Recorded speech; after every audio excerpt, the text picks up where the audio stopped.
Hello friends, AmyR here with Prairie Paper and Ink with die cut cards that are not using a bunch of ink smushing. Although honestly, this die set, ink smushed, ideas. Anyway, for these cards, I'm just using straight up cardstock, but this is like the starting point with any die cuts, just straight up cardstock. Then you can mix it up and start doing, ink smushing, coloring with markers, options, all the options. Love. And you guys know I love doing them all. So this is the Cherry Blossom, Lovely Layers Cherry Blossom die set from Honeybee. Love it. I lost my mind when I opened this release, and this one there's this one and there's the Dogwood one as well that is also beautiful. Very similar, but slightly different. I went with the Cherry Blossoms this time because I have a soft spot for cherry blossoms. I have a cherry tree that I planted in my backyard that has this dark, very dark bark and beautiful pink blooms. It's one of the highlights that I look forward to in the spring when we actually get spring. We just got more snow. So anyway, love it. Love it. So that's what I was creating. I was creating what I grow. Shocking. I say that loosely. It survives in spite of me. Anyway, I did all my die cutting first.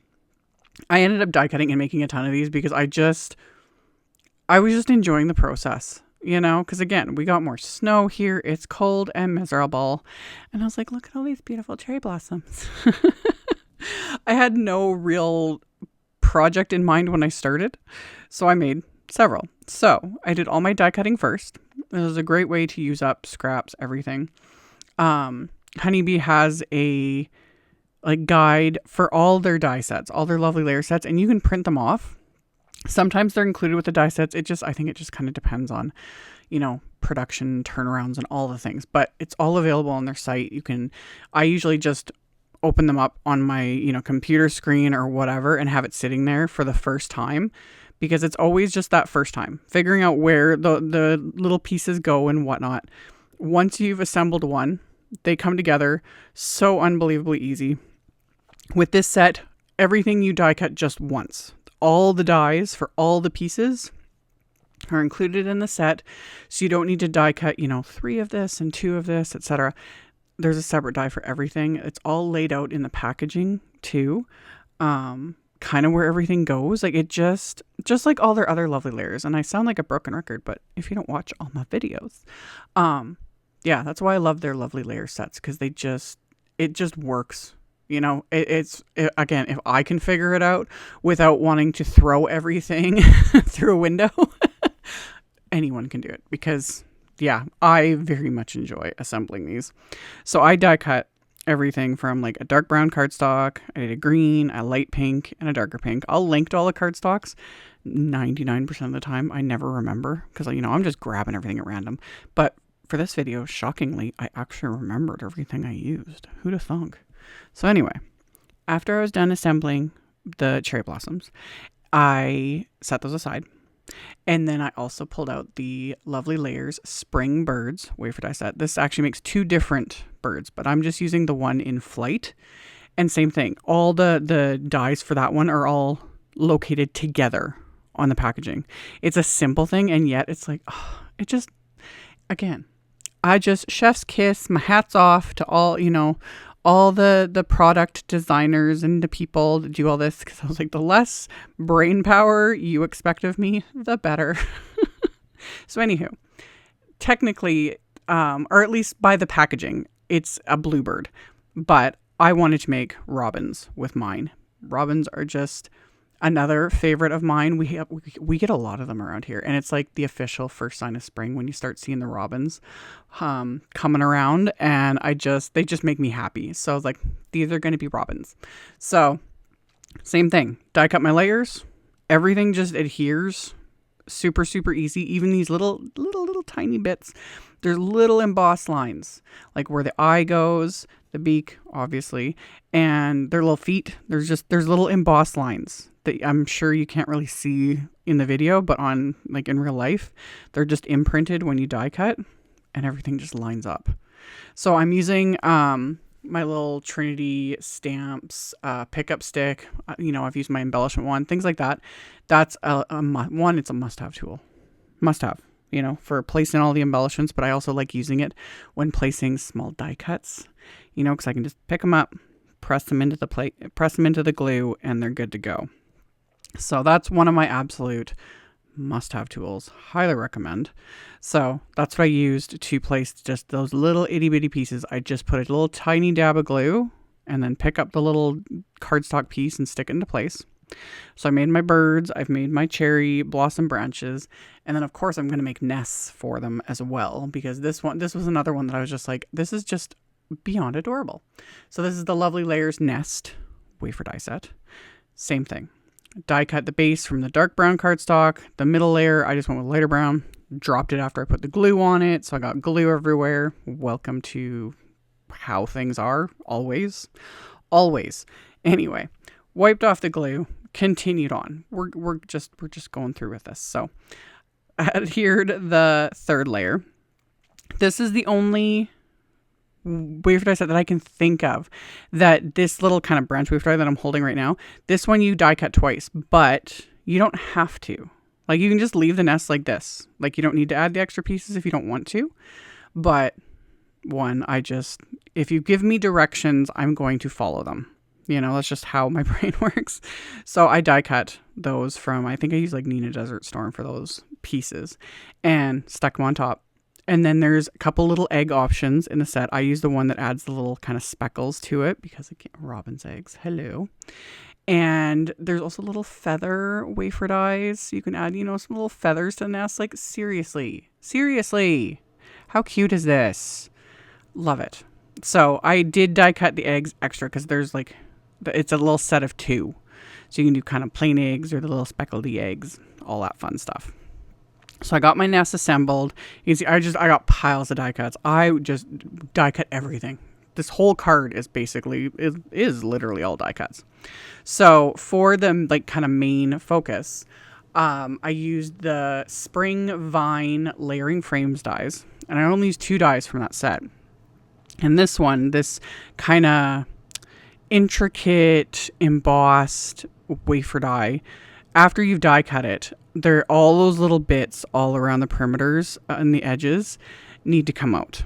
And the fastest way to do this, I use my little Spellbinders tool-in-one. That's another tool I highly, highly, highly recommend. I actually have multiples of these because, again, things like to walk off. And they've released new colors. Like, I had the brown one, and then they came out with the white one. And I was like, well, of course I have to have the white one. And then they've released a black one. And I'm like, do I need the black one? Kind of. Because just why? Why? Anyway, I roll that gently on my die cuts. This also works really well if you have the wafer die itself and all the little bits a lot of times will stick in the wafer die. Roll that tool along the back and it'll poke through all the little holes and it'll pop all the pieces out. So the wafer die I will hold over my garbage and roll the tool-in-one over it. With die cuts, the actual cardstock, I just put it over like a piece of foam like this or a cloth. A microfiber cloth works great too. And I roll the tool and it just helps loosen and or pop out all those little pieces so I don't have to poke at every single one. I was being really gentle with this because this one is pretty intricate. This is heavyweight cardstock. This is Simon's Audrey Blue cardstock. So good heavyweight cardstock. But still, just gently roll it, pops out all those little pieces. Everything's good to go. So I'll have a link to this foam. Yeah, I can link to this foam too. I've had this for years, but I know you can get it. Yeah, so I'll have a link to that. Anyway, did all of that. I needed sentiments. So I used the Daisy Layer stamp set. There's some just really good sentiments in there. And I inked them up with VersaFine Clair Morning Mist ink. So just a nice gray ink. I went softer. Like usually it's like white heat emboss on black cardstock is like my go-to. But yeah, I have no real black cardstock at all on these cards other than a little like dot for the bird's eyes. And I just wanted softer. I had a little like fiber or something on the second sentiment, so I just flipped the cardstock over, re-stamped it. We're good to go.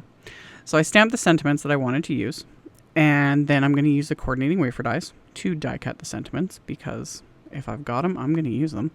So I'm going to tape those dies into place with little bits of washi tape so that these do not shift when I run them through my die cut machine, and I will die cut all my sentiments. So now everything has been die cut. I've got sentiments. Everything's ready to go. It's now time to make the cards. So for the card bases, I used the largest die in the Spring Vine Layering Frames die set, and that's going to be my base. This wafer die is basically A2 size, so it would cover an entire card front, but I thought I would just use it to make the actual card base. So I put it in my Score Buddy, and I'm scoring it at about 4 inches. And I'm being pretty careful with the scoring because obviously like the corner areas are very delicate. They're, just little popped out pieces like that. So once I get it scored, I just carefully fold on that score line. So that creates my little hinge for the actual like opening of the card. And then before I actually make it the card, I die cut a piece of white cardstock with one of the wafer dies in that same set. You don't need to add this, but it just gives it a little extra something, a space to write to the recipient. I would write it just like on the Audrey blue cardstock, that's fine, but this just gave it a little extra something. Then I added one of those sentiments, and then I put glue right above the score line, just along that very top edge there. And then I'm going to line up a second die cut piece of the same cardstock and adhere that together. And that makes my card. And this ends up being an A2 size card. So I call it a partial see-through because of the like little corners, I didn't know. And also because I didn't know what else to call it. So yeah, partial see-through card. It was shocking. Anyway. I then adhered that piece that I had popped all the little bits and pieces out, and I'd done it tone on tone because I got a lot going on with this card. And then the other thing I'm going to do is I'm actually going to trim apart this cherry blossom branch because the nest is going to take up such a big portion of it. So one, no point covering up those pretty little blossoms, and two, this also cuts down on how much bulk this card, because I've got layer upon layer upon layer of cardstock. So by removing that little bit of the branch, the nest then can like sit directly on the card. And then that little piece, I'm just going to adhere it and just kind of extend the branch. So it just gives it a little extra something. I was either going to do that, or I was going to adhere that little piece onto the inside, because I'm not going to let those cherry blossoms go to waste. They're too cute. So got the nest assembled and adhered into place. My cherry blossom branch, added the little bird. And then the sentiment, I'm going to use just a couple little foam squares because I've got, again, layer upon layer of cardstock. So a couple little foam squares to adhere the sentiment into place. And as always, you could be done here. This is great. But I'm going to add just a little bit of bling.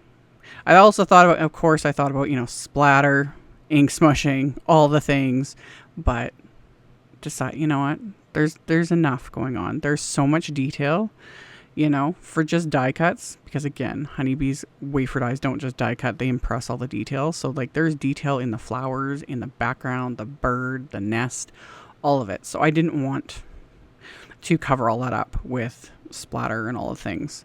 That said, do not be surprised if in a future video I do.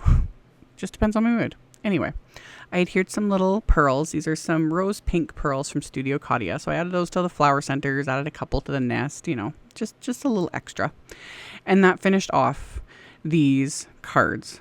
So as always, I will have a link below the video to my blog post. I'll have a supply list. I'll link to all the supplies I use. So you can check that out below if you're interested. These were really fun to make, and they stand up really nicely. Because again, heavyweight cardstock, for the card base especially. All the other layers don't necessarily need to be heavyweight, but the card base itself, you want a good weight of cardstock. So, like I said, Simon's Audrey Blue is what I used, and it was perfect for this. So, links will be below the video. Link to my blog post, supply list, all of that will be in the description box below. Thank you all so very much for taking the time to watch my videos, for thumbs upping, commenting, subscribe if you haven't. I'd very much appreciate it. And I will see you all very soon in the next video. Bye.